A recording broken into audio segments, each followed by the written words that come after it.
I work at a small North End school on the wrong side of the tracks, so these kids already feel worthless and that they're not going to get anywhere. So I'm trying to find new ways to boost them up and get them to like school and hopefully continue past grade 6 when they leave our building. I'm excited because, society is looking down right now on education, and specifically public education. And so I thought, wow, what a great place to go to celebrate what I do and to celebrate what we as educators do for society in spite of the negative comments and things that we are getting right now. Next year's theme, Celebrating Teaching, Making a Difference. That's the whole point. We make a difference. And I will have the opportunity to share my stories, to learn from other people's experiences. I will take that back and help myself to grow as a teacher. There were multiple teachers in my life that just made learning fun and exciting and engaging, and that's what I would like to celebrate, those teachers, because it wasn't just one, it was people that made you want to come to school and want to learn and get excited about it and want to read. Like the love of reading, developing that in somebody is a really important thing. So I had a few teachers that did that.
Ladies and gentlemen, please be considerate of our very special speakers.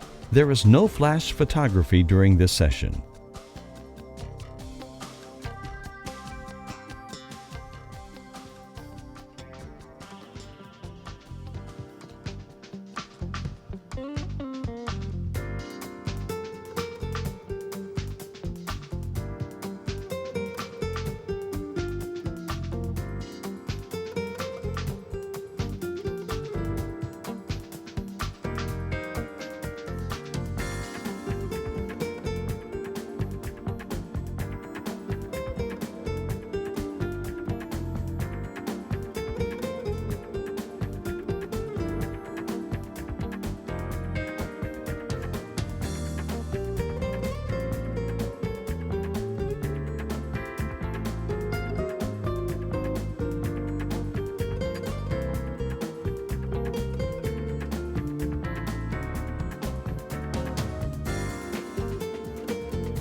Ladies and gentlemen, please take your seats. The session is about to begin. In consideration of your fellow attendees, please turn off all cell phones, pagers, and any other electronic devices that may detract from others' listening and/or viewing enjoyment.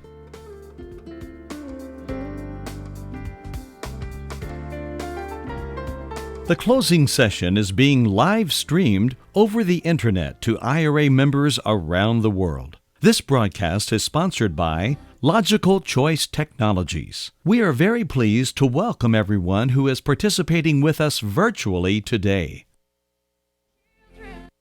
Hi, I'm Cynthia, and I'm a mom of 4, and it was by being a mom that Letters Alive was born. Cynthia! We adopted our 2 sons from Latvia, and teaching them to read was a real struggle. Cynthia? But then we discovered some cool new technology we could use to teach our kids to read.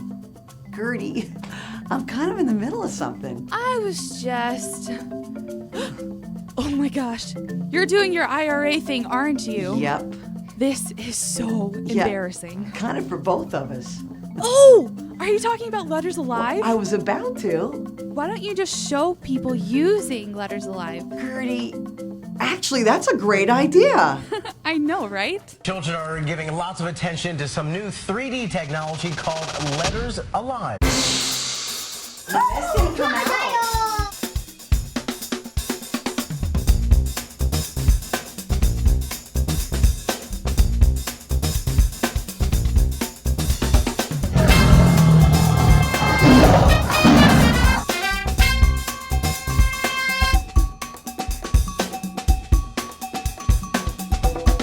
Fine. All right, Gertie, take us out. Okay, as a show special, in every registration bag is $100 in Gertie Bucks. Good for $100 off the price of Letters Alive. Okay, so spread the word about Letters Alive, and remember, our Gertie Bucks offer ends June 15th. That's my face on money. Ladies and gentlemen, please welcome the International Reading Association Board of Directors. Our incoming board members: Jill Lewis Spector, incoming Vice President. Douglas Fisher.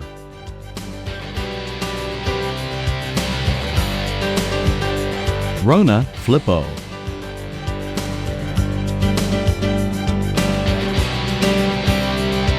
Shelley Stagg Peterson.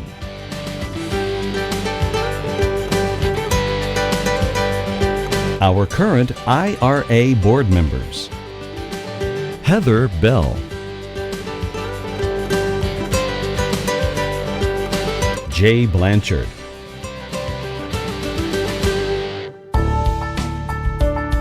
Karen Bromley,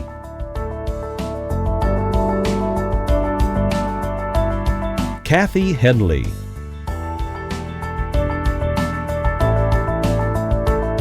Joyce Becker Hinman,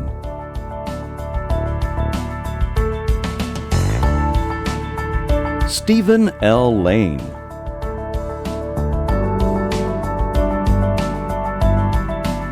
Brenda Overturf,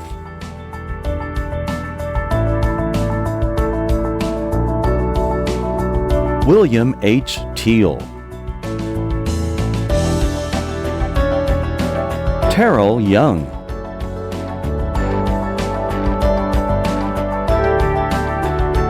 Maureen McLaughlin, Vice President, 2012 to 2013.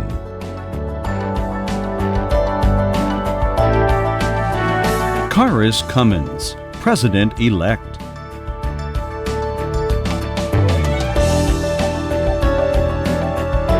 Victoria J. Risco, President. Newly appointed Executive Director, Marcy Craig Post.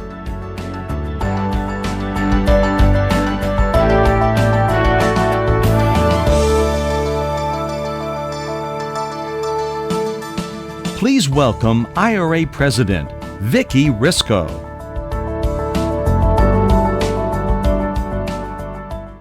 Welcome to our Wednesday closing session. These past days have been filled with compelling education, cutting-edge research, excellent presenters, abundant networking opportunities, and new product introductions on the IRA exhibit floor. I trust you had the opportunity to experience as many sessions as possible and that you visited our exhibitors while you were here. Today, as we continue to celebrate teaching, we have an exceptional panel of globally renowned authors joining us to share their award-winning work and their personal inspirations for their writings. Members of the 2012 Host Committee and IRA past presidents are seated in the session this afternoon. The lights come on. I would like to take a few moments to recognize them. Would the 2012 Host Committee please stand? Do we have some Host Committee members? They're probably out there still working, but let's thank them. And do we have past presidents? Please join me in recognizing all the past presidents with us today.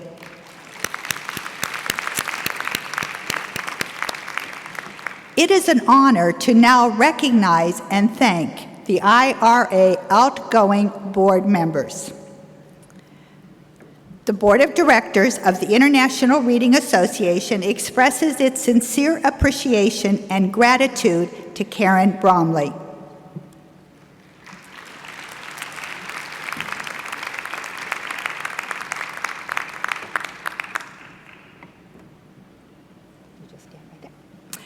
As Voltaire advised, we are to judge those around us by their questions rather than by answers alone.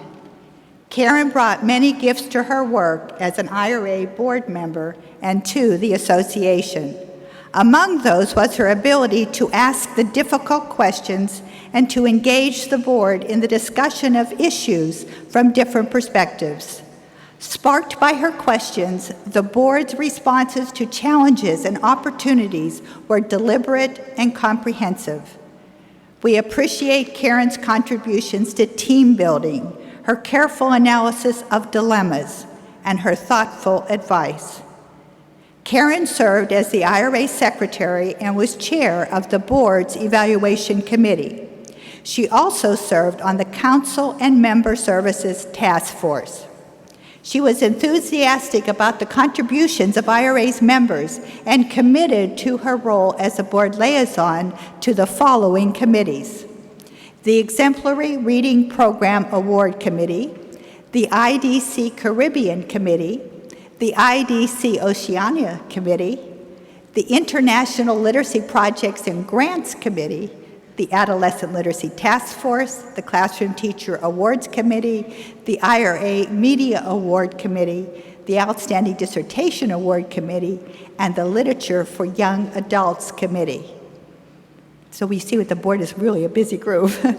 She has represented IRA well as a speaker in New York, West Virginia, Texas, Michigan, Virginia, and New Zealand.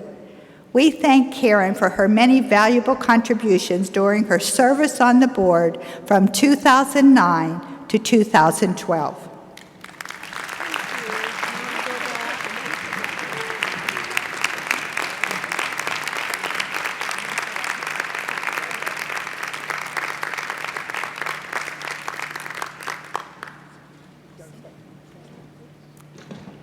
Photo opportunity there. The Board of Directors of the International Reading Association expresses its sincere appreciation and gratitude to Brenda Overturf.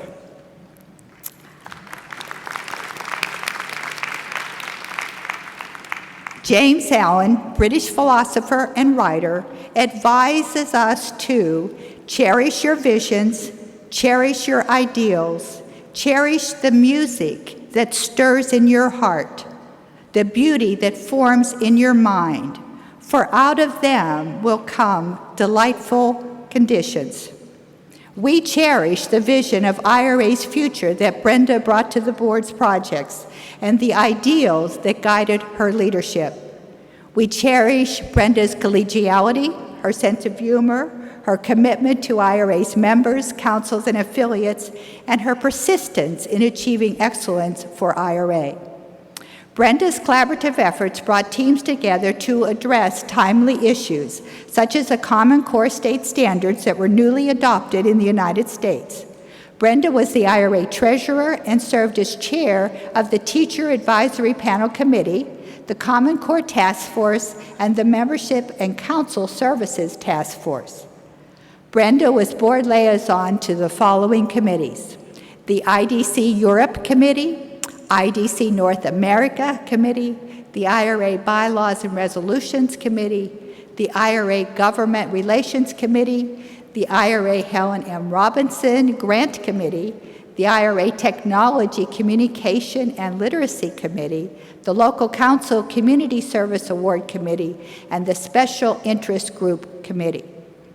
Her literacy expertise and her skills as a compassionate speaker were demonstrated when Brenda represented IRA as a speaker in Washington, D.C., Florida, Texas, New York, Maryland, Kentucky, Connecticut, Tennessee, Delaware, Nevada, New Zealand, Belgium, Barbados, and Austria. We thank Brenda for her many valuable contributions during her service to the board from 2009 to 2012.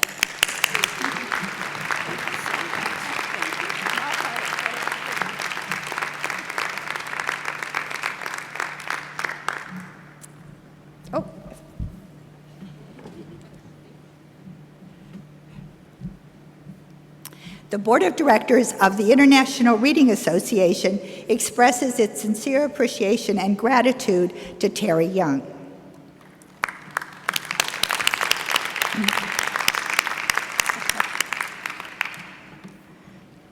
As Voltaire told us, appreciation is a wonderful thing.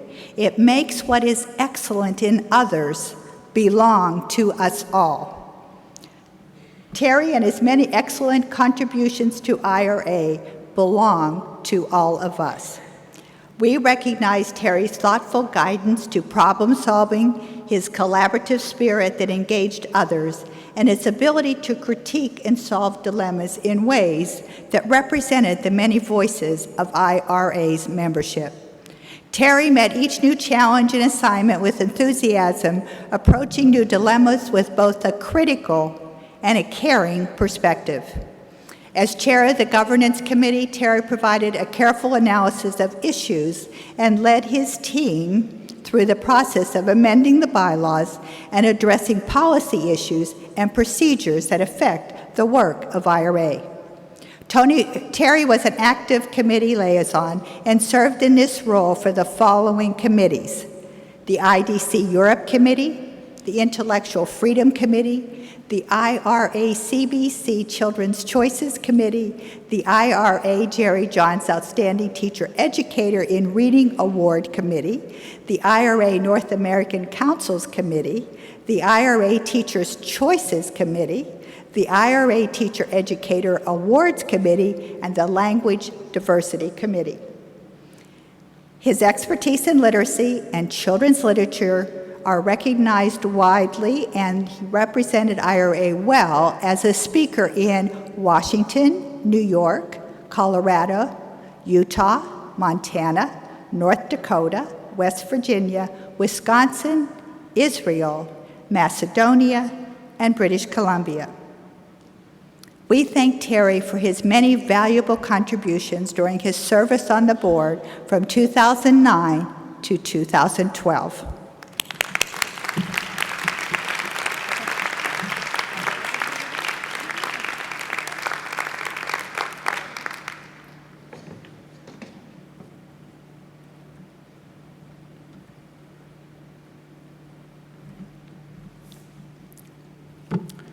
The Board of Directors of the International Reading Association expresses its sincere appreciation and gratitude to Vicki Risco. During her 3-year term as an officer, Vicki was the quintessential ambassador for IRA, promoting our mission at state conferences in Florida, Indiana, Massachusetts, Connecticut, Pennsylvania, West Virginia, Illinois, and Louisiana. As an international ambassador, Vicki effectively represented IRA worldwide in Kazakhstan, Guatemala, Canada, New Zealand, and Belgium. As president, Vicki guided IRA with an unwavering and tireless commitment. She relied on outside experts who helped guide the board of directors with their expertise in finance, governance, and legal issues. She oversaw the search process and hiring of a new executive director with fairness and in a timely manner. As well, we applaud Vicki's dedication to ensuring that strategic planning continues as a framework for building an enduring organizational vision. Vicki has been a collaborative and skillful leader of literacy advocates. She has truly been a team builder in a time of transition, whether it's leading the board of directors, listening to the ideas and concerns of councils and affiliates around the world, or encouraging teachers to be the best that they can be. Vicki has taken on the hard jobs and worked tirelessly to accomplish them for the betterment of IRA, never asking someone to do what she would not do herself. Vicki has been IRA's gentle giant, always seeing the big picture with a kind manner and sense of humor, but staunch in supporting what is right for students and teachers.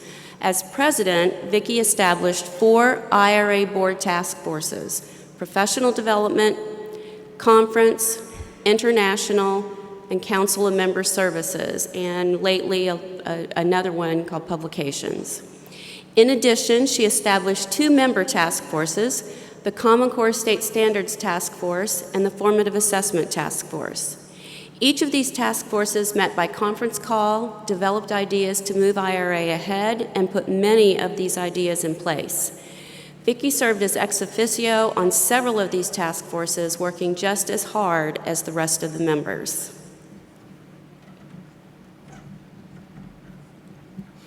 In her 3 years as vice president, president-elect, and finally as an outstanding president of IRA, Vicki brought clarity and perspective to many of the challenging issues faced by the association.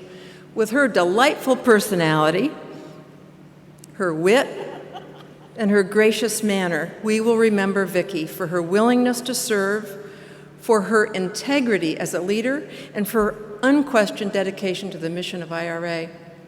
Vicki's careful, thorough, and thoughtful analyses of issues have been crucial in guiding the board's decisions and in setting IRA on a positive course for the future. We all thank Vicki for her many valuable contributions during her service on the board from 2009 to 2012, and especially for her leadership as president during this past year. We applaud Vicki as well for agreeing to provide her support and advice as a past president to the executive committee in the coming year.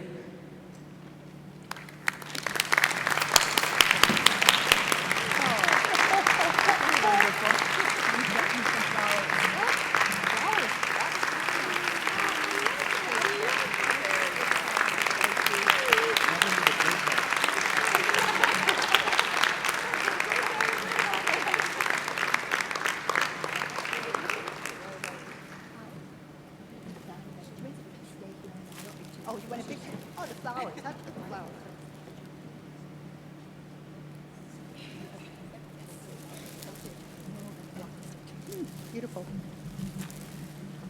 Okay, it's lovely. It's really lovely. Thank you, everyone.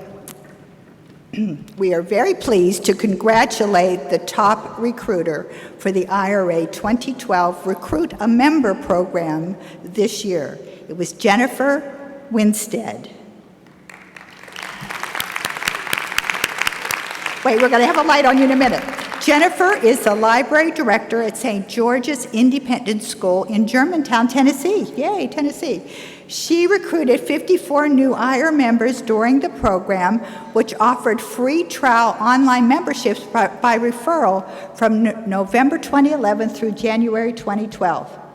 Jennifer used the Recruit a Member online form on the IRA website to invite non-members to try us out for the next year.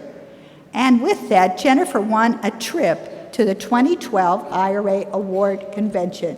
Join me in congratulating Jennifer. And Jennifer, thank you for your tremendous recruitment efforts.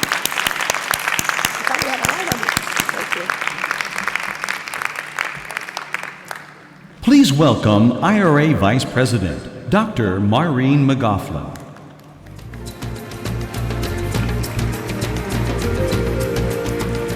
Good afternoon. It is my pleasure to introduce International Reading Association board member Terry Young, who will be moderating our author panel this afternoon. Terry has had a long and remarkable career in literacy. He has received the IRA Outstanding Teacher Educator in Reading Award and has also been inducted into the Washington Organization for Reading Development Hall of Fame. Terry is a professor of children's literature at Brigham Young University. He is extremely knowledgeable about children's literature, so he is the perfect choice to moderate our panel today. 4 exceptionally talented and experienced authors are participating in the panel: Laura Numeroff, Esme Raji Codell, Linda Sue Park, and Rita Williams Garcia. Please join me in welcoming board member Terry Young.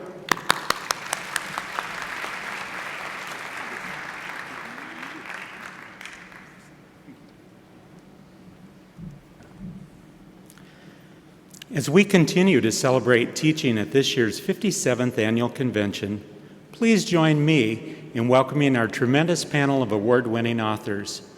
We look forward to learning more about their recent and upcoming books as they share their inspiration and insight into their work.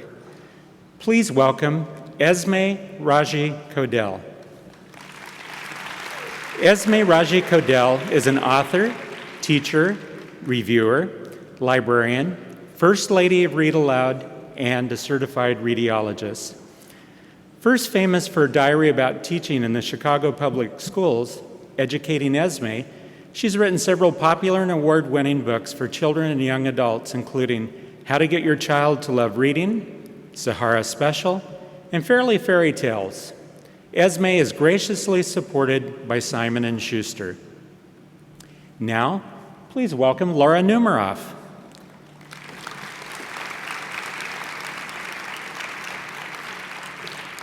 Laura is the author of the best-selling The Jelly Bean series. The latest is The Big Art Adventure, and also the If You Give series, including her recent #1 bestseller, If You Give a Dog a Donut. Laura loves horses, to play tennis, and to travel. She lives in Los Angeles, California. She's graciously supported by Abrams Books for Young Readers and HarperCollins Children's Books. Please join me in welcoming Linda Sue Park.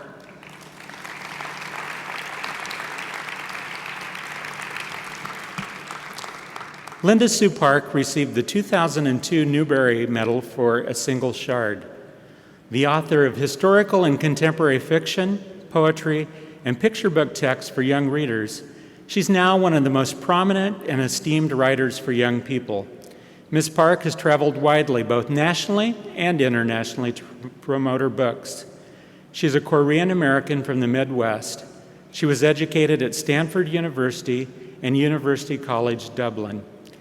And she has worked as an advertising copywriter, a journalist, and a teacher of English as second language learners. She lives in Rochester, New York with her husband, and they have 2 grown children. Linda Sue is graciously supported by Houghton Mifflin Harcourt Children's Books Group. Now, please join me in welcoming Rita Williams Garcia.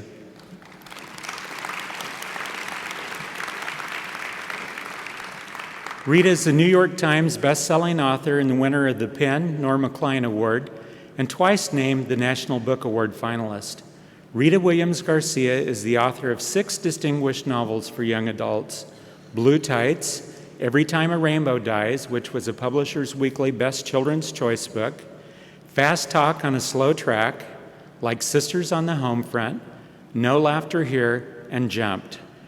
By the way, Jumped was a 2009 National Book Award finalist, and, like Sisters on the Home Front, was named a Coretta Scott King Honor Book.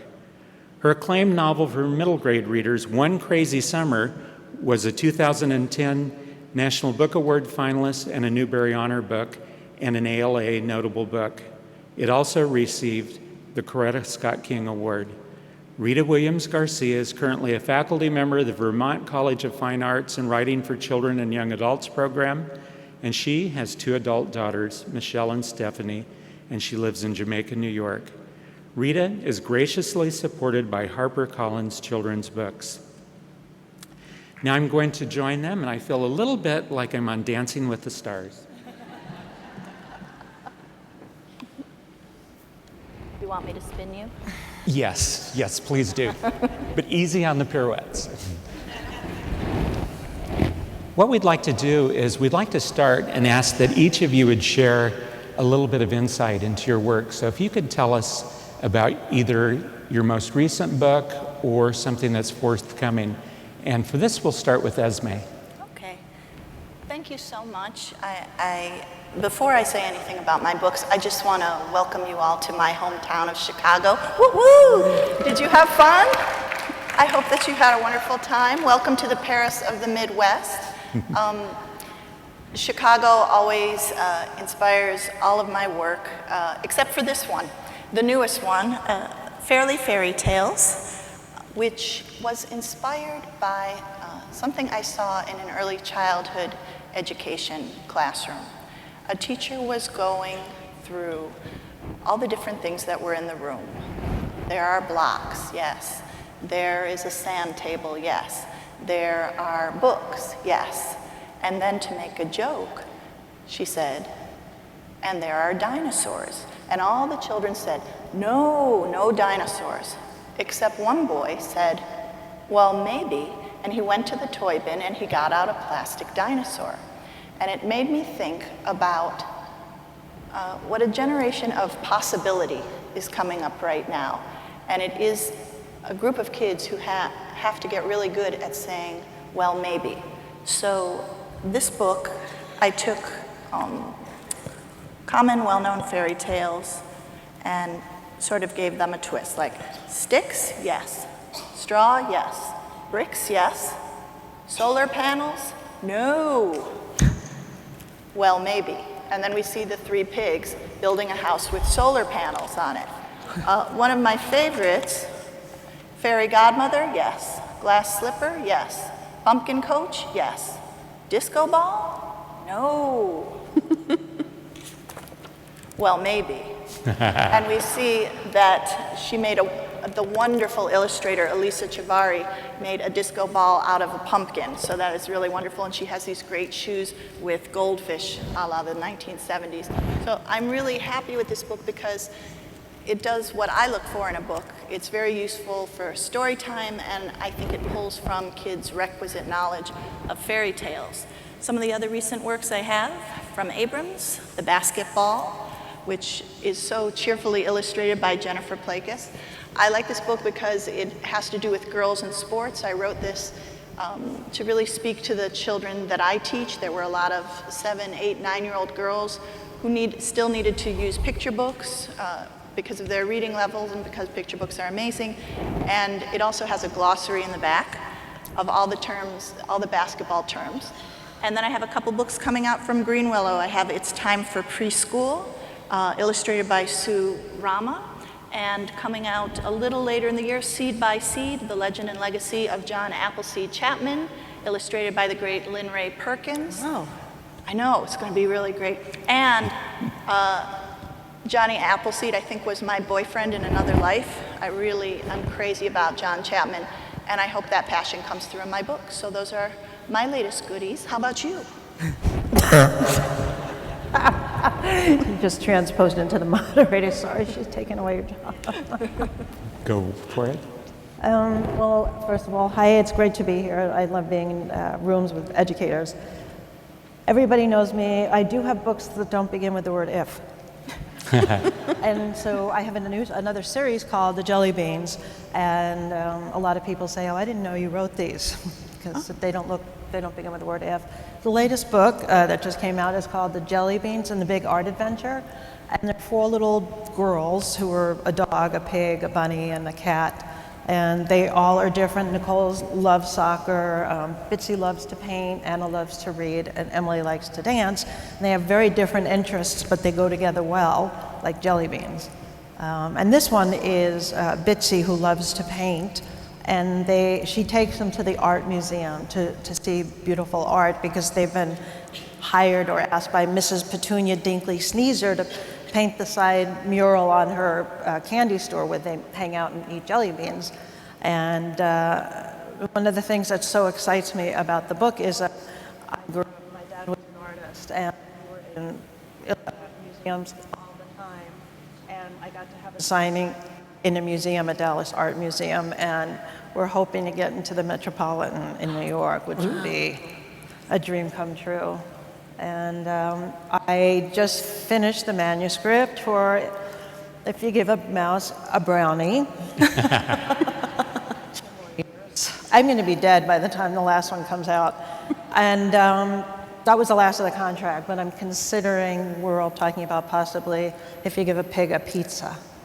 So we were wondering when you're going to write If You Give a Teenager the Keys to the Car. Yeah, and that's the last page. Linda Sue? Well, my most recent publication is a picture book called The Third Gift.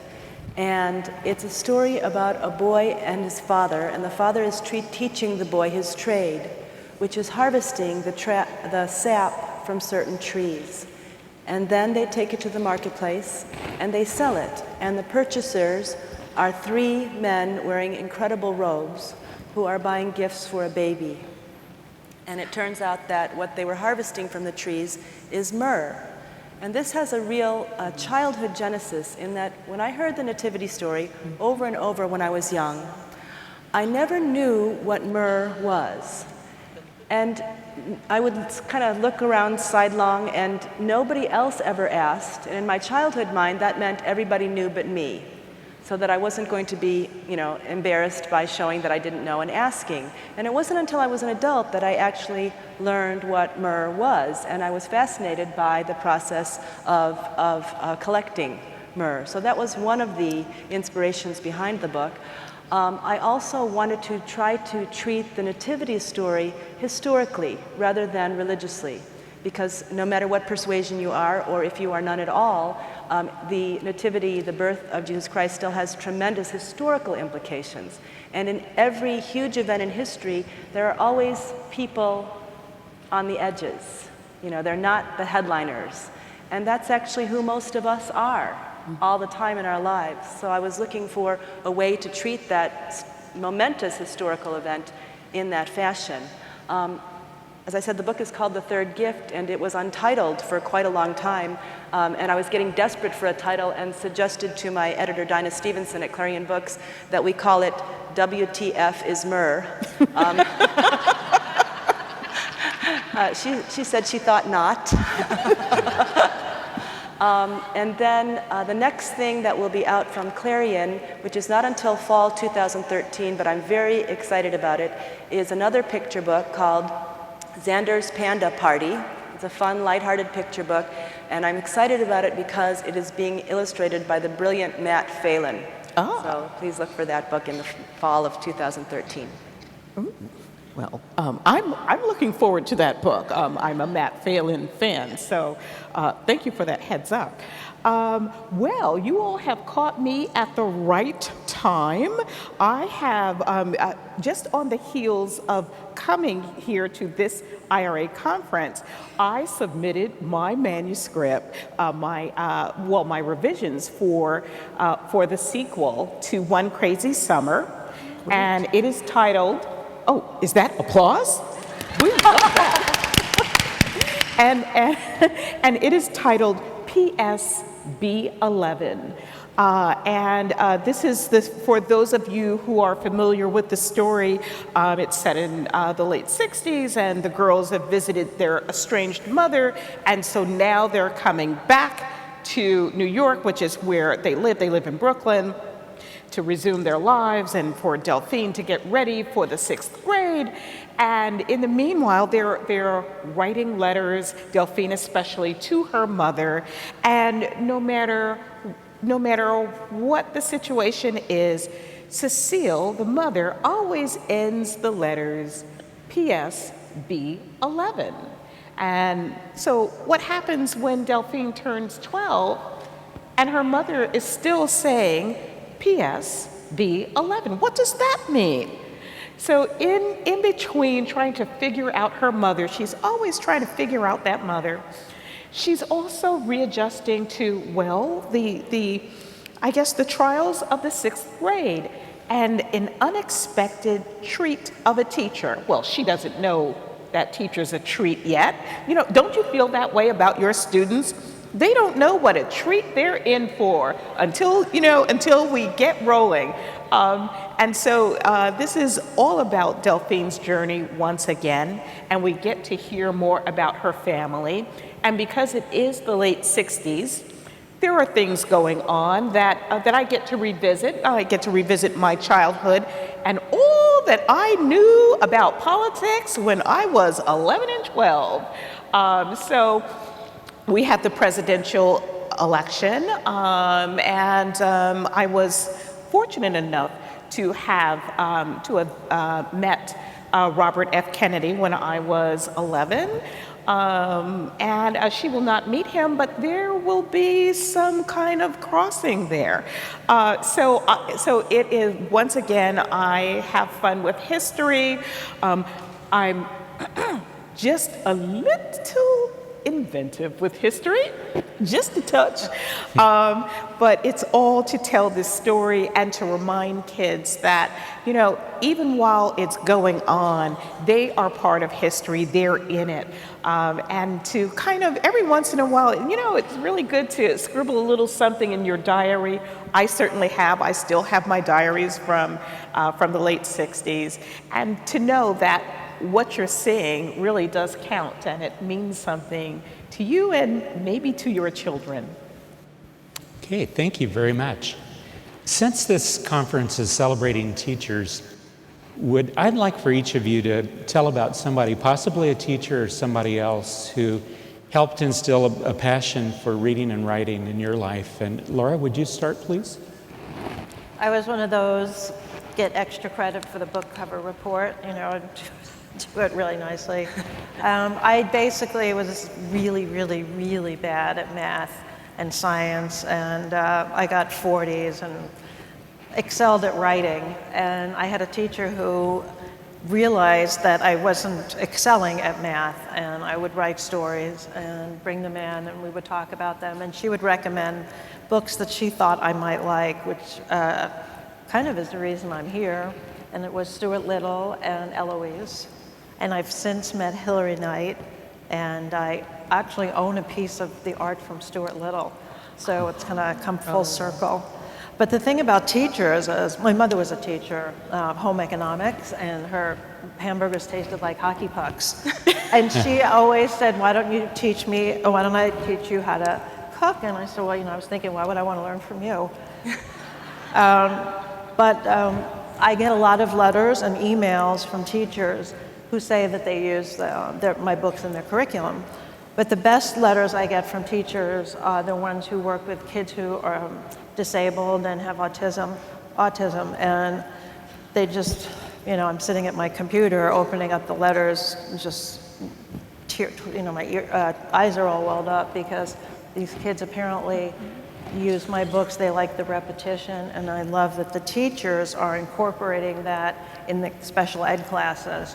And I've gotten so many letters that I'm trying to do something with Autism Speaks, and a good friend of mine just got a job heading up the LA division to do a specific guidebook or curriculum using my books for children with autism.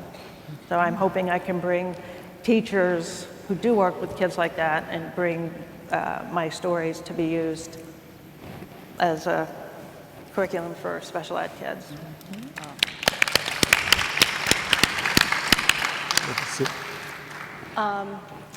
If it weren't for teachers, I would pretty much be unemployed.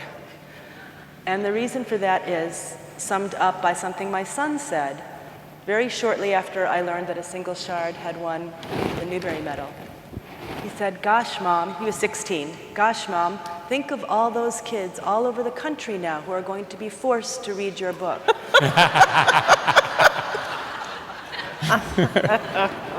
And what that means is that, for the most part, I write the kind of books that are introduced to young readers by an adult. They're not books that they reach for in the bookstore and that they buy with their own money. And I would have very few readers. If it weren't for the reading teachers and the classroom teachers and the librarians who introduce my work to young people.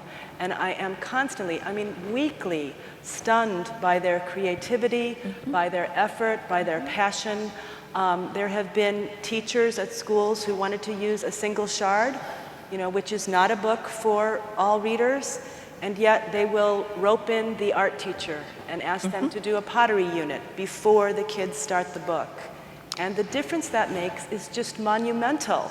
The kids who would never have just cared anything about tree ear are suddenly, into reading the book. And the most recent examples of that are from the book A Long Walk to Water. I was privileged to speak at the YA luncheon here last year, in which I talked about this book, which is about a family friend who is a Sudanese refugee, a lost boy. And that book is being used in middle schools now all over the country, and as all school reads quite often, where the entire student body reads the book, which is just incredible. It's just such an honor. And then often the kids want to fundraise to help bring clean water to South Sudan. And once again, the teachers do incredible things. Like a walkathon is a fairly common way for young people to raise money for some cause, but because this is about the lives of people in South Sudan and the girls and women who have to carry water for 8 hours a day, they do a walkathon and have the kids carry water, to really feel what that's like. That's just incredible to me. So I am just so grateful for all of you who use my books and everyone else's books in the classroom and make literature so much more meaningful to young people. And it really is true that I would not have readers without all of you. So thank you.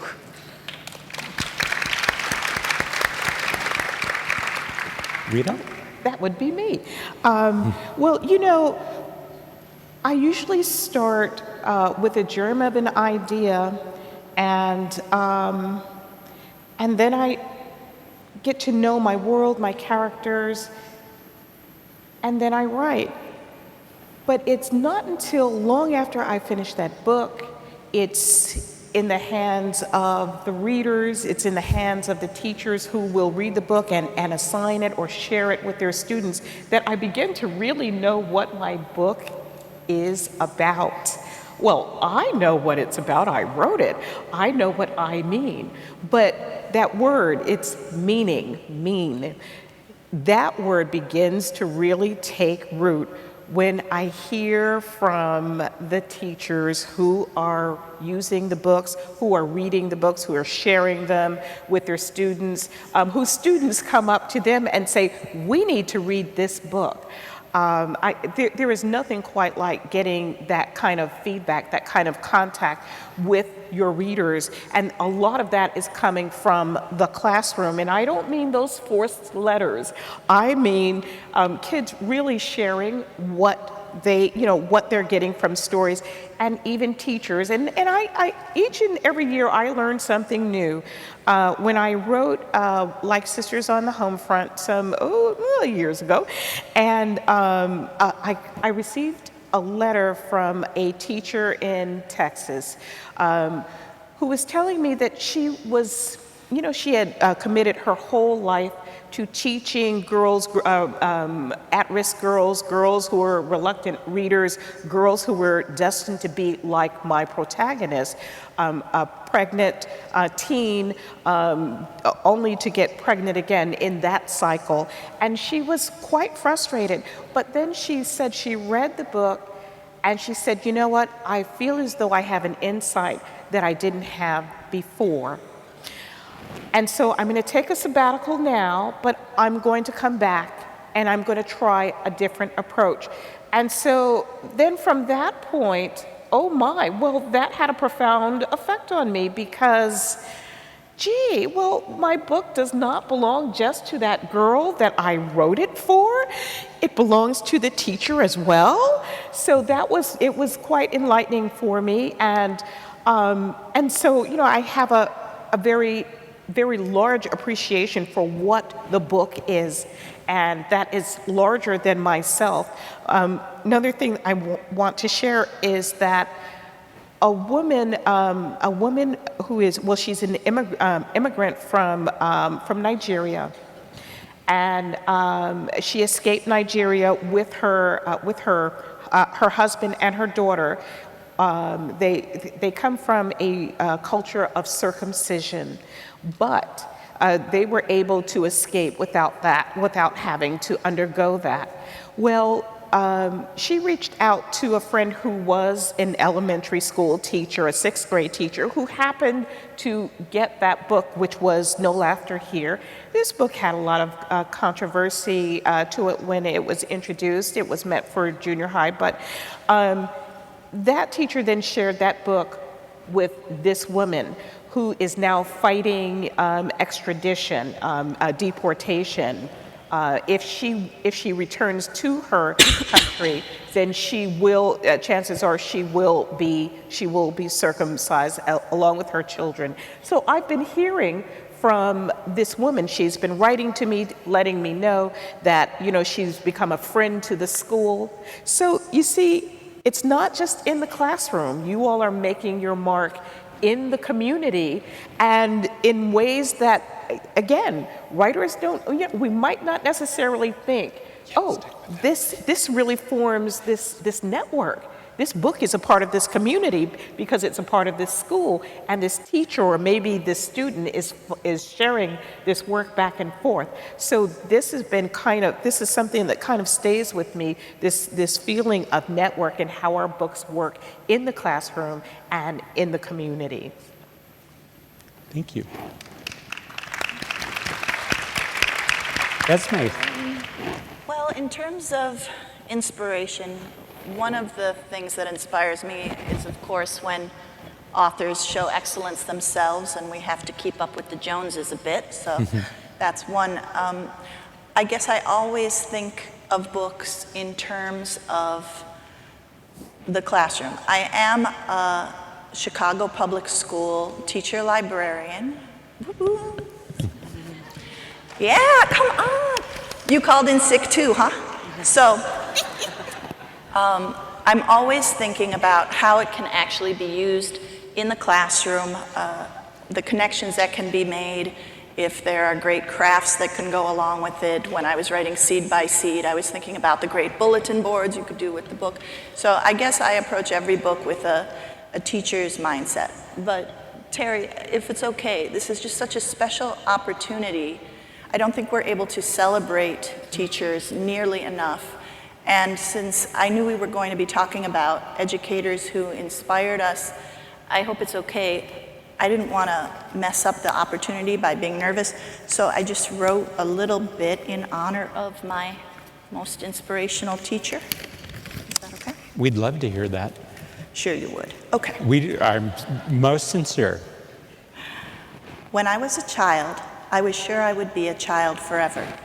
Change was a promise, but a promise unfulfilled.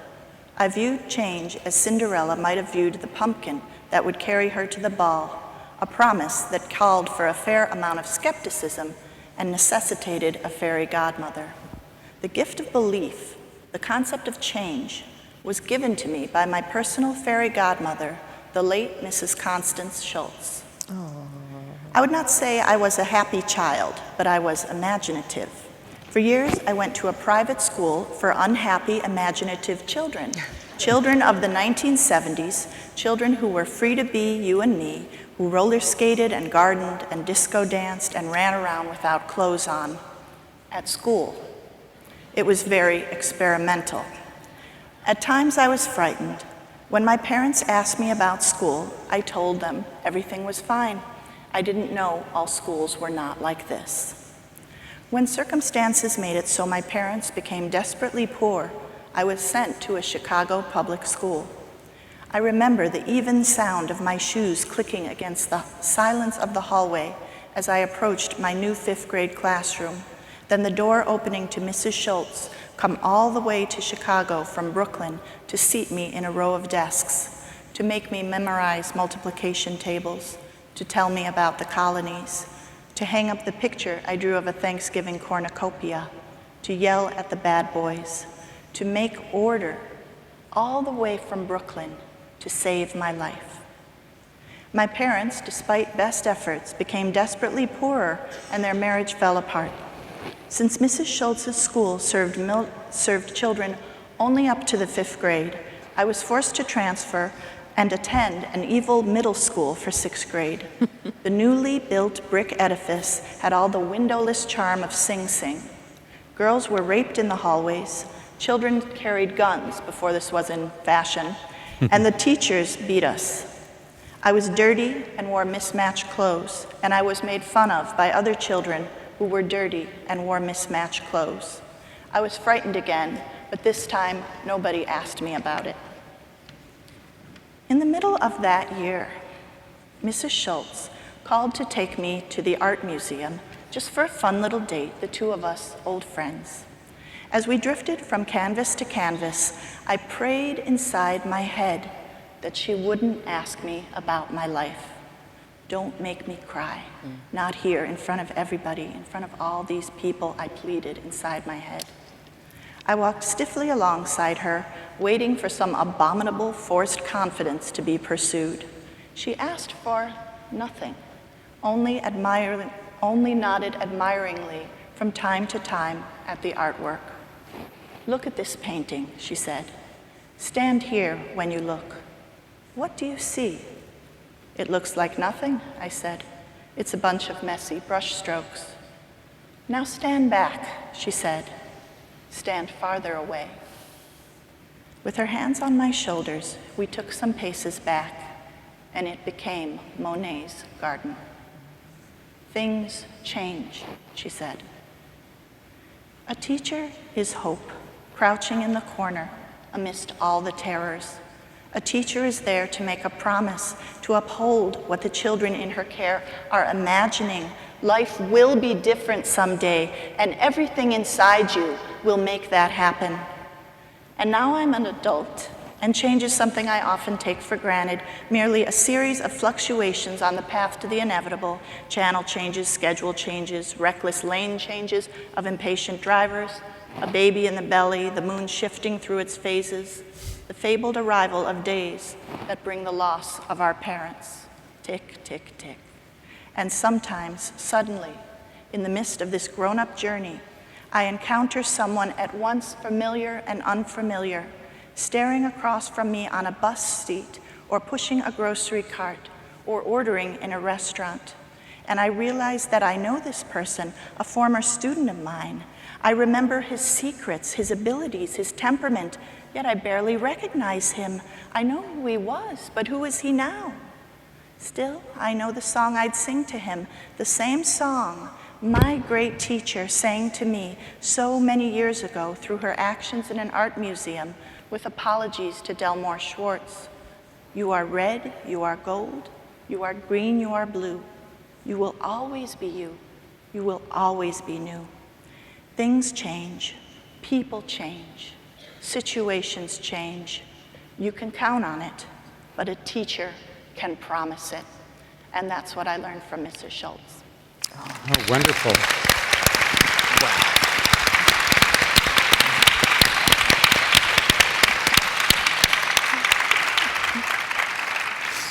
Would it be inappropriate to ask if she was part of the inspiration for Miss Pointy?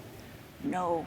Miss Pointy is inspired by a very specific, Miss Pointy is a character in my book, Sahara Special, which is published by Hyperion and is the story of a child who is mislabeled as a special education student in a Chicago public school.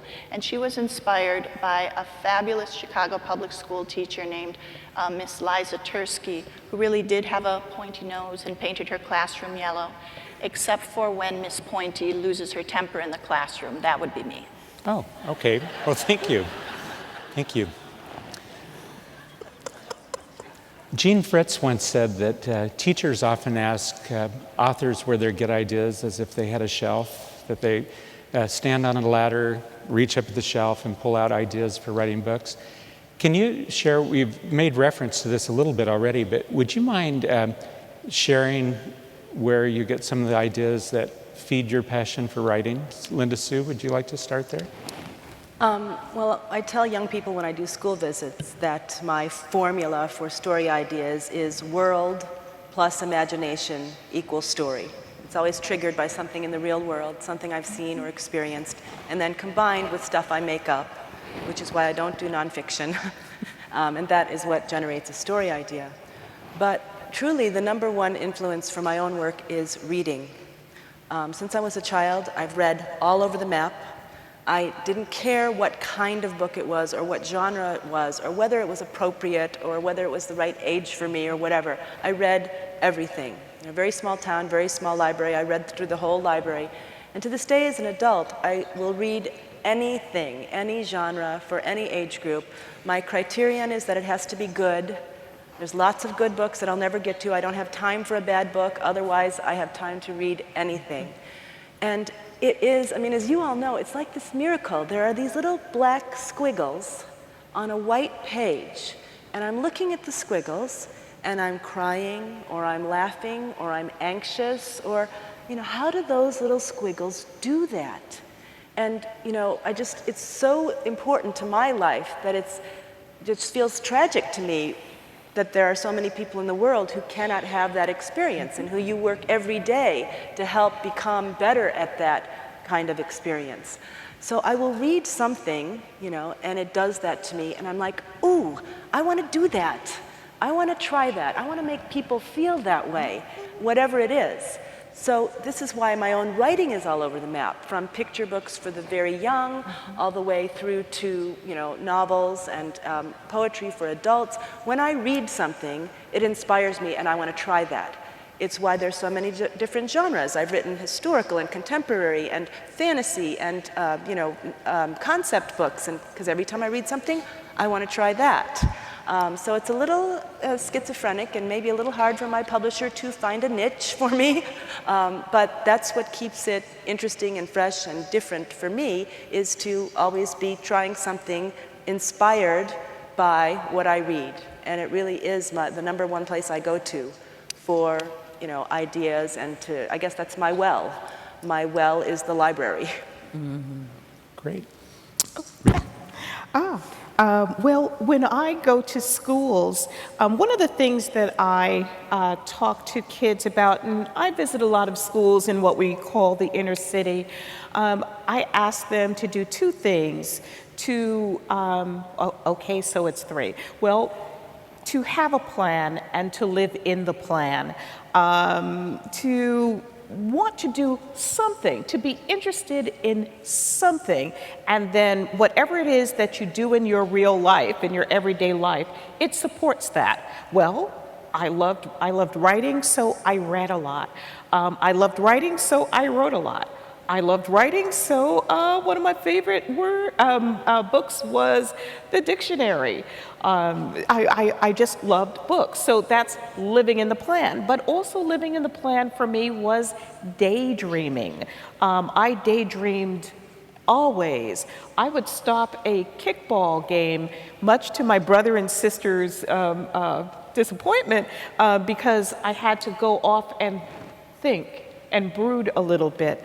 I could be interested in almost anything, because that tree that I'm looking at really does have a pattern, and that's going to be a part of a story, and that's making me think in yet a different way, and then I feel very whole about my work, because so many things open up just because I'm looking at something and I'm taking it as far as I can go with my mind.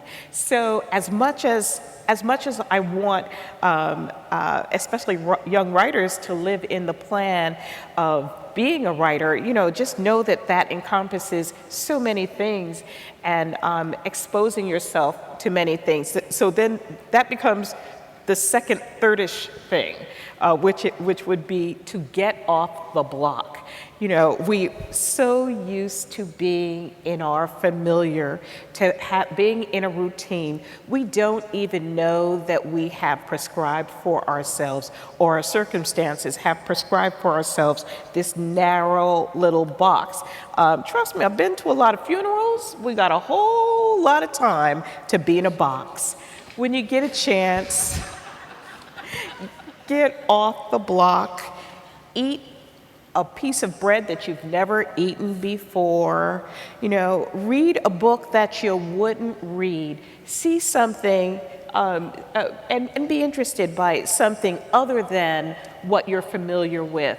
That will open you up as a writer in ways that that even reading will. So, you know, I think that's kind of the key to me. I'm always kind of, I'm very much inside myself, but I'm always looking out in the world, always kind of daydreaming, always kind of wondering what is out there, and just slowly thinking about it. So I write very slowly, very ponderous, but you know, it's all being interested in the world. When you're interested in the world, you can find almost everything and anything fascinating. And I think that's the thing about being a writer is, you know, the ability to just simply be interested and be engaged. Okay, thank you. Esme? I kind of answered, and I couldn't say it better than Rita. So I'm going to defer to you, Laura. Okay, Laura. Okay. Don't you have any things that inspire? Sorry. I just remembered something that I did want to share with you, what I was talking about earlier, about the kids with autism who my books resonate with.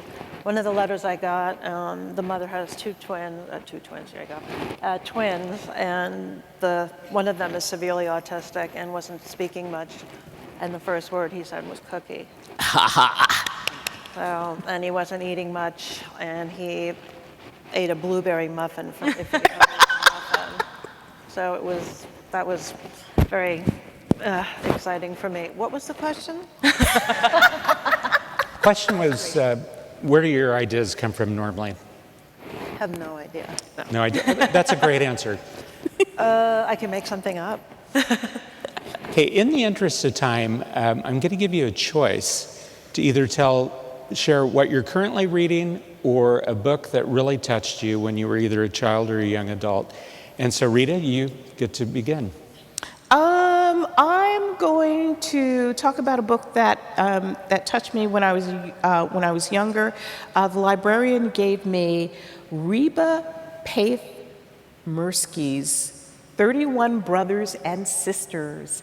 And this is a story it was written in the 50s, but it was a story about an African girl, a daughter of a chief, and she's allowed to go on the hunt with the men. And you know, 1968 and 69 when I got this book, wow, that meant a lot to me, simply because there weren't a whole lot of books with girls my age, girls my color, you know, with short hair, and all of it. So and she was a tomboy and she was smart, and so I said, wow, this book, this is me.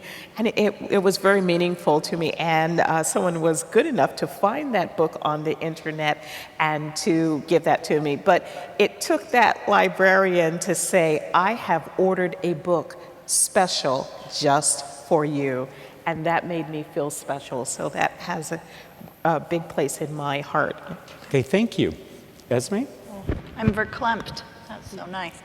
I think the book that inspired me from my childhood the most was A Tree Grows in Brooklyn by Betty Smith. Just because it was really nice to see my own urban world reflected back. And like you're saying, seeing something of yourself reflected in what you read, I think is very powerful. I know we don't have time to really talk about our favorite books, but I brought a big pile. So I'm going to show you one anyway. This is Wonder by R.J. Palacio. That is a brand new book. Is the author out there? It is a great book about a boy who's born with disfigurement in his face, and he goes to school for the first time. And this really touches me because I just love all books about school. And I have so many wonderful books I wish I could share with you. But if you want to know what I'm reading now and my favorite books, please friend me on Facebook. And I also have a website, planetesme.com, with a blog where I recommend all the latest and greatest new children's book. And I promise I'll attach it to core curriculum and all that down the line. Thank you, Esme. Laura? Can I go back a little bit? Because, you, we'll do that. I'm sorry, I have a tendency to be just very sarcastic, and I do have some inspirations. Back, remember when they were asking what inspired you? I have a lot of tchotchkes. For those Jews in the audience, you know what I'm talking about? And I was on in London, and I bought one of those, a bobby, in the hat, and it was a German Shepherd. And for some reason, I just heard him being like a real milquetoast kind of, well, I have to give you a ticket, but don't tell anybody. And he hated being a cop. And I just kept going and going, and I kept looking at him, and I just had this idea that he didn't want to be a policeman, he wanted to make hats. Oh. And his father was the police chief of Biscuitville and was retiring, and Sherman was the next to take over, and he didn't know how to tell his father he didn't want to do it.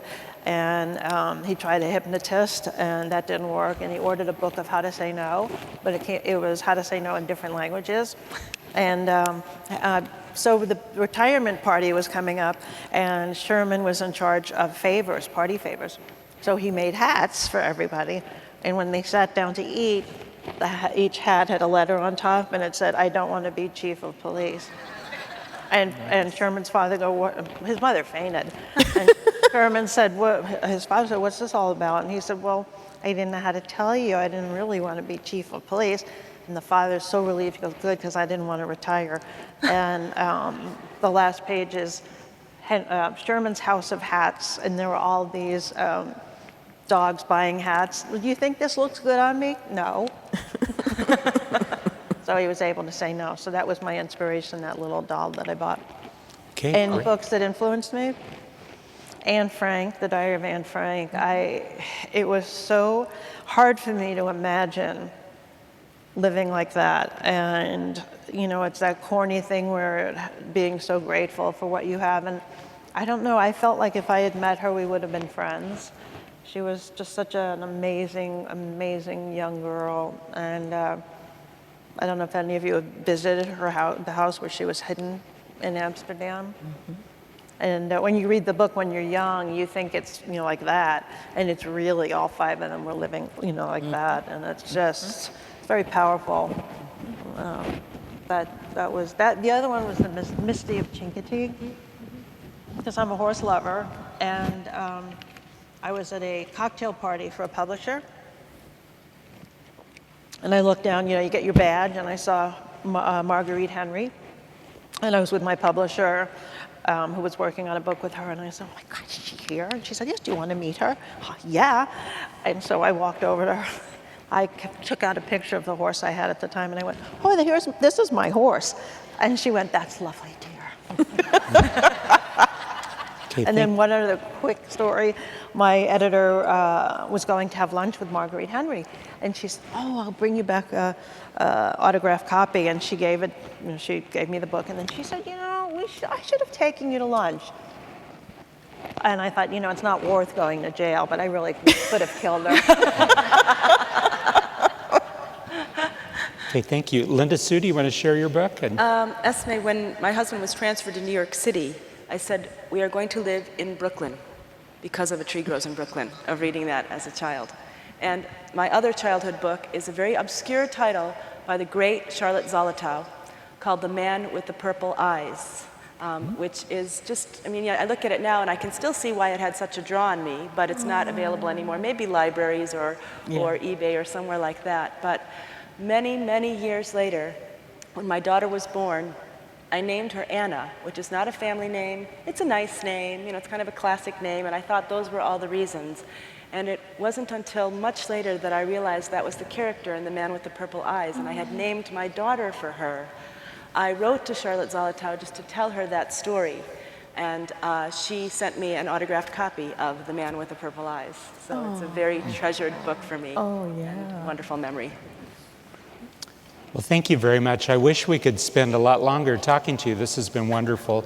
But I'd like to ask all of you to join me in thanking them for giving their time to us. So. May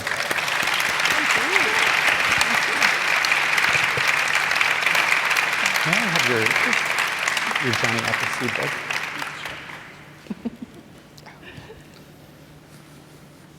So now we leave. We leave?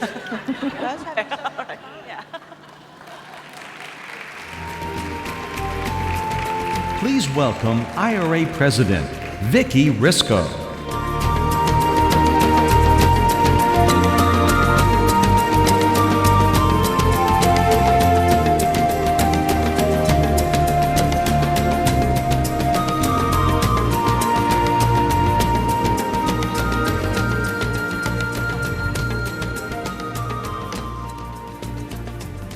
Wow, that was great. So inspirational to hear the authors. And I do want to tell you that they will be signing their books outside after this session, so you can catch up with them and find out more about their inspirations. And now it's my time to introduce to you our next president of IRA. So it is with great pleasure that I take a few minutes to tell you about Dr. Karis Cummins.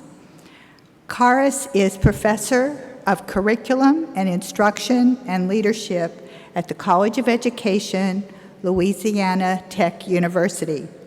She has been a member of IRA for a long time. She was a member of the Board of Directors from 2003 to 2006.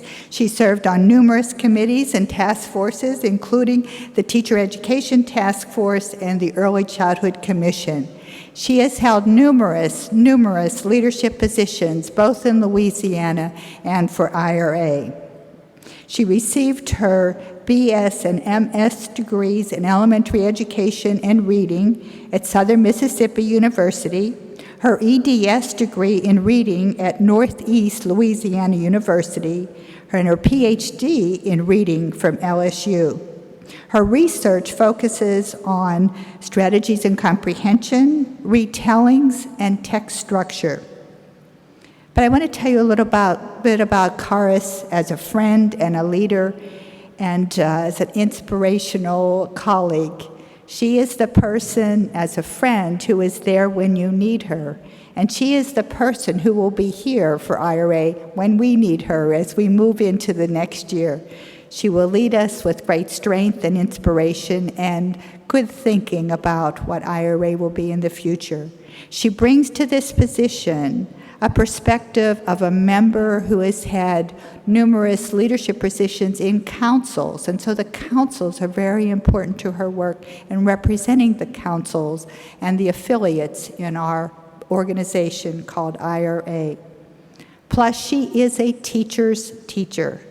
She taught for 29 years before going to the university, and she taught PK through 12, every grade, she told us the other day, except 5th grade. Wow, that is something. I don't know why they didn't want her in 5th grade, and that's what she said.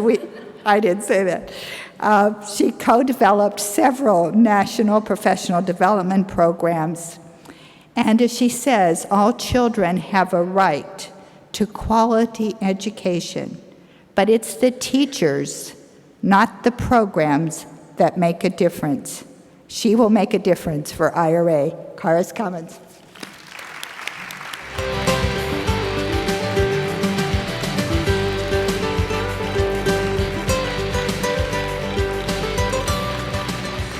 Thank you. On behalf of the International Reading Association, I'd like to once again thank Vicki for an outstanding year of service to this organization. You know, Vicki and I realized early on that we had the same vision for our time on this board, that we wanted to focus our terms on celebrating teachers, to recognize and support them in their efforts. And we came to this realization during a conversation when we first began working together. And both of us were very aware that this could have been an awkward situation if we had let it. It kind of reminded us when you show up at a party wearing the same dress as a good friend. However, like two good friends in the same dress would do, we took it as a very positive sign that our vision was worthwhile and that now, instead of 1 year, we had 2 years to devote to this exciting common theme that we share, teachers and teaching. Vicki's theme, celebrating teachers and honoring effective teaching of reading in a changing world, initiated our celebration. And though today marks the end of her term, I'm thrilled to continue honoring you as teachers making a difference. And I'm well aware that I have my work cut out for me as I attempt to follow in Vicki's footsteps. She laid the groundwork, and it is now up to all of us to keep her legacy alive by continuing to focus on the theme of celebrating teachers. I accept this challenge with a combination of excitement, trepidation, and sincere humility. The same feelings of which I approach the task today of speaking to this large group of professional educators.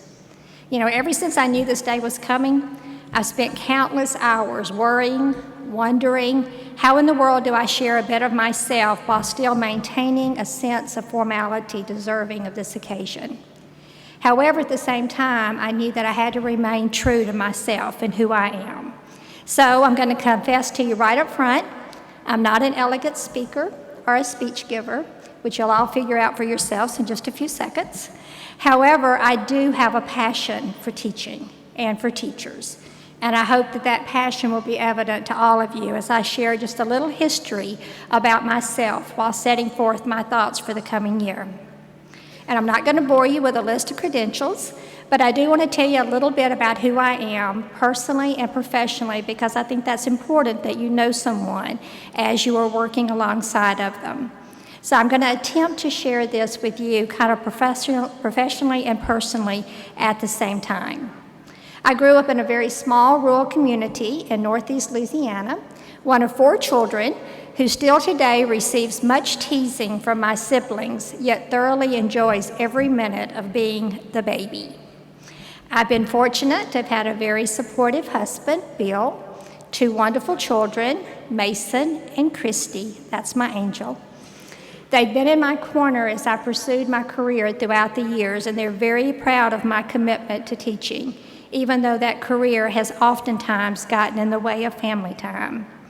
I'm Meemaw to 2 delightful grandchildren, Kelsey and Brayson, who keep me young not only in heart and spirit, but in body also. I did need help getting out of that tree.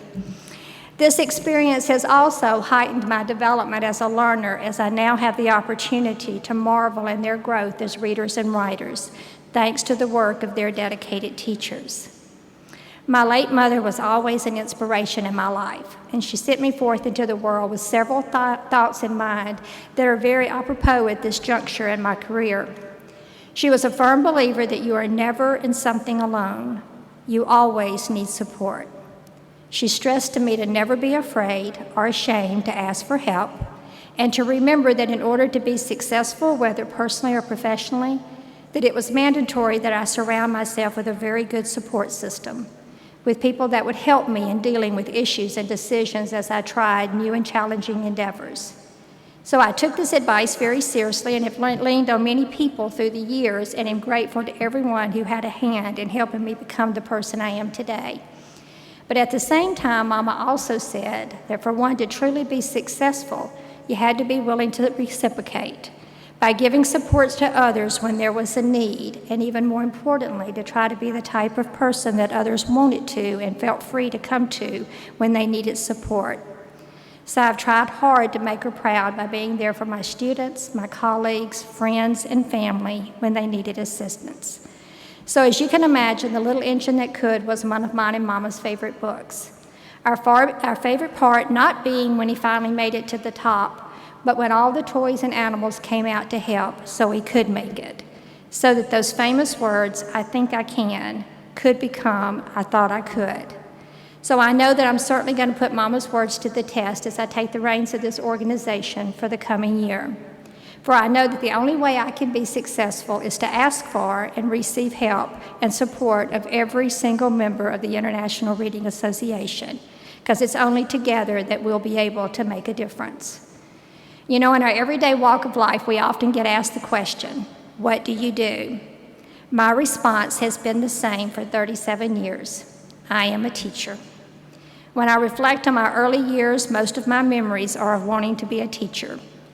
The only exceptions were when I was very young and wanted to be a professional ballerina, and a little later when I was convinced I was going to be Elvis's wife. I still have a 25 by 50 poster size of Elvis reading a book on my office wall. So suffice it to say, neither the ballerina or Elvis's wife worked out, which was definitely a blessing in my life. So I will tell you that I am proud today to be in a profession that allows me the opportunity to impact a child's life on whatever level. As Vicki said, I've enjoyed teaching students from pre-kindergarten to post-secondary and almost every grade in between. And I feel that I've been doubly blessed with teaching reading for 35 of those 37 years, helping students to learn to read, to be better readers, and now how to be teachers of reading. Teaching reading, what a wonderful thing to celebrate and to be celebrated. When I reflect on my years in learning and teaching, there are many special people who've made a difference in the direction I've ultimately taken. They made a difference not just in the decision I made to become a teacher, but in strengthening who I am today as a teacher. Even though they didn't know it at the time, they were helping develop the beliefs that govern my thinking around teaching and learning, just as all of you are today, making that same difference in the lives of your children. I chose not to attend kindergarten since it wasn't mandatory in 1960, and it meant missing Mr. Green Jeans on Captain Kangaroo every day. So my very first official teacher was Mrs. Sion in first grade. She realized early on that I learned best when I could do the talking. So although my parents were disappointed in my C in conduct, they were proud with my A in learning. I can still visualize Mrs. Mitchell in fourth grade turning Tommy Edwards upside down to help him understand and remember inverting fractions when dividing. The value of showing, not telling, making concrete the abstract, explicit teaching before it was a buzzword. My ninth grade teacher, Mrs. Scott, somehow managed to make learning grammar and diagramming sentences fun, a feat unto itself. She realized that we as adolescents needed to be actively engaged in the process by doing what we do best, talking, singing, and acting out, while trying to understand the connection and relevance that it had to our own lives. There were also many teacher colleagues along the way who validated my beliefs about teaching and learning, those I taught with, those I taught, and those who I talked to when I needed advice or just wanted to converse with them about education, children, and learning in general. The list to name them all would be way too long, but there is one that has to be especially mentioned. The best teacher I've ever known was my late sister Connie, who always taught students with special needs or those from very low-income families. She taught children with severe autism and physical disabilities to those children that struggled because they didn't have homes and books in their homes. She always reminded me, however, even when I left the classroom to move into administration and then finally into higher education, that all children can learn and that it's important that we teach every single child in our classroom regardless. She stressed the importance of making lesson plans to meet standards, but to always do that with the child in mind. To search for those best practices to include in those activities, but to always be flexible enough to change them so that we could ensure that every single lesson touched every child and that everyone learned something. Connie helped me always hold firm to my beliefs that teachers can and do make a difference, and that we teach children, not curriculum. Although I miss her dearly and I really wish she was in the audience smiling up at me, she surrounds me every day as I continue to strive to be the kind of teacher that she was, one who ultimately believed in her students. The letter on the screen from Cheyenne was written to Connie when she was in the hospital, and due to the invented spelling, I'll read it for you. Miss Connie, I want you back to school now because I miss you. I want to go to your room and work at that table with you. I've not learned to read without you. Children know you make a difference. As we get ready to take this organization forward into our new year, I want to thank each of you for making the decision you did to become a teacher. Your presence here this week shows your commitment to our profession. You're all here because teaching is your passion, because you, like me, are honored to be just a teacher. What a simple phrase, but a powerful role. And this brings me back full circle once again to my first teacher, Mama. You remember her, the one who taught me to get support when needed, but to give support when needed.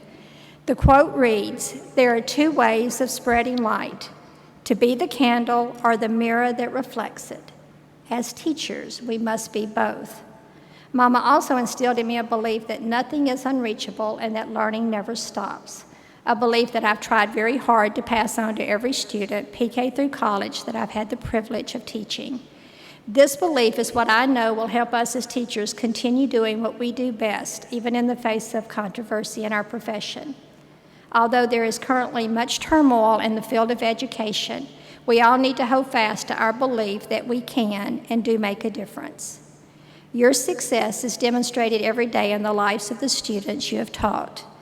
The successes that you foster goes beyond each of those students to their children and ultimately to their grandchildren. You can take a great deal of pride in that legacy. As previously mentioned, the next year will be the continuation of celebrating teachers. The spotlight will be on you again, and that is as it should be. You hold our children's futures in your hands, and I implore you to continue to work hard to deal with each of them on their path to recognizing and achieving their dreams. But I also want to remind you, you cannot do this alone. So I invite you to participate in the many ways that IRA can support you as you strive to make this difference. To take advantage of the many benefits of membership, the presidential blog and teacher hotline, hopefully to be initiated right after this convention, the journals, books, Reading Today, webinars, legislative updates, local and council and affiliate work, and in general, just taking advantage of a network of professional friends. Benefits all designed to support you in your teaching of reading. I also challenge you to support others in our profession by continuing to be inquisitive in your research, reflective in your practices, diligent in your pursuit to help every single student to be a reader, and to be available to help others as they strive to do likewise.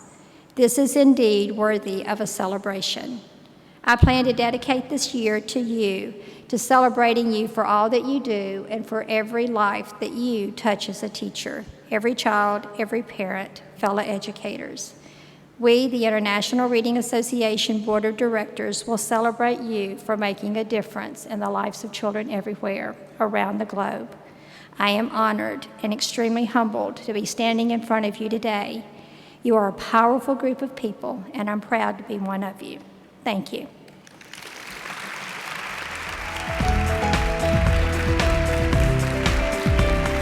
Please welcome IRA President Vicki Risco.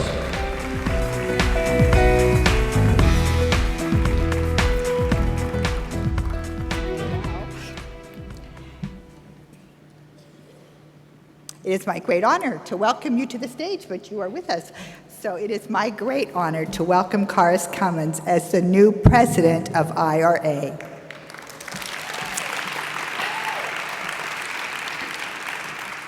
And I pass the gavel to our new president. Right here. And I think we're to step over here for a photo.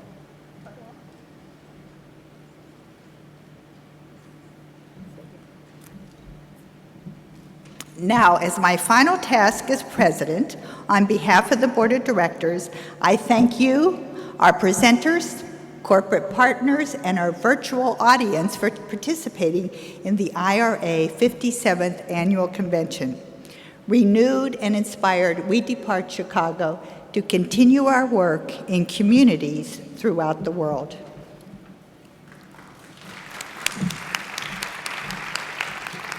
And as my first official responsibility as the International Reading Association president, I invite you to join us in San Antonio, Texas, next April as we celebrate teachers making a difference.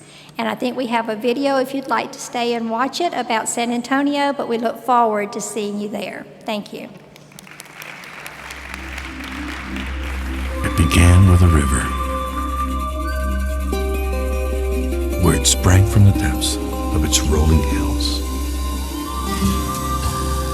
Paths of history, the dreams of dreamers, the hearts of patriots, and the minds of innovators.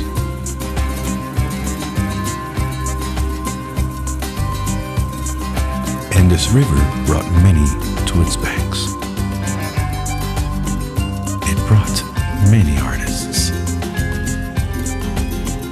storytellers, award-winning chefs, poets and writers, and welcoming hosts. The river brought guardians of history, beautiful families, and special friends. And the river brought many things.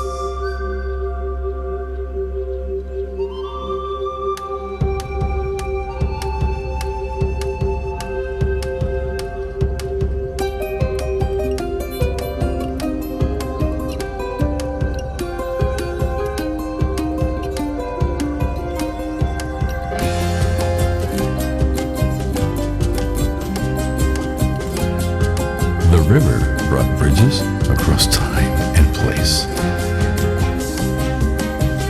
across generations and cultures.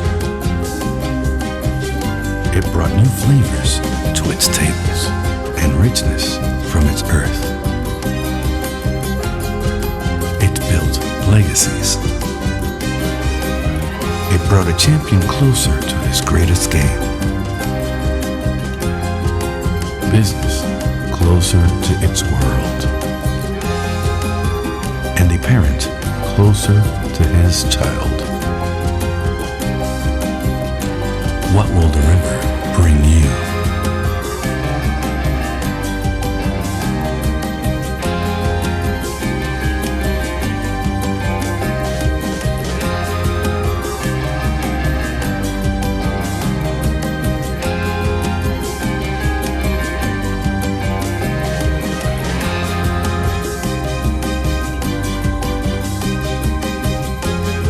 Visit San Antonio and be moved.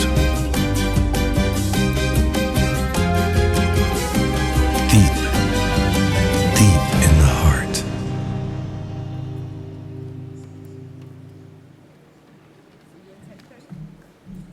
Thank you for coming. We'll see you in San Antonio.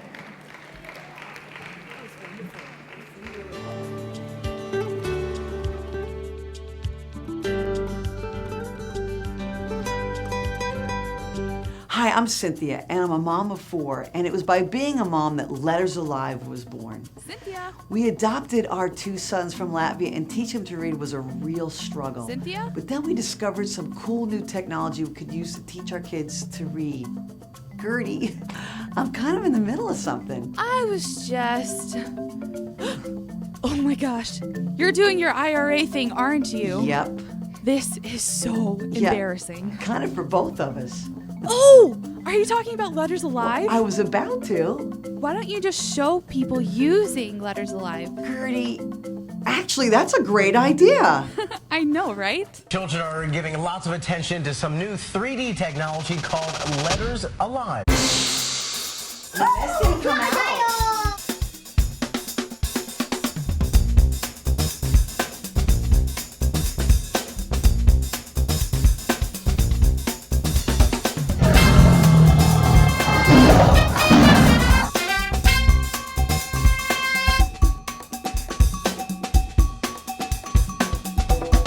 Fine.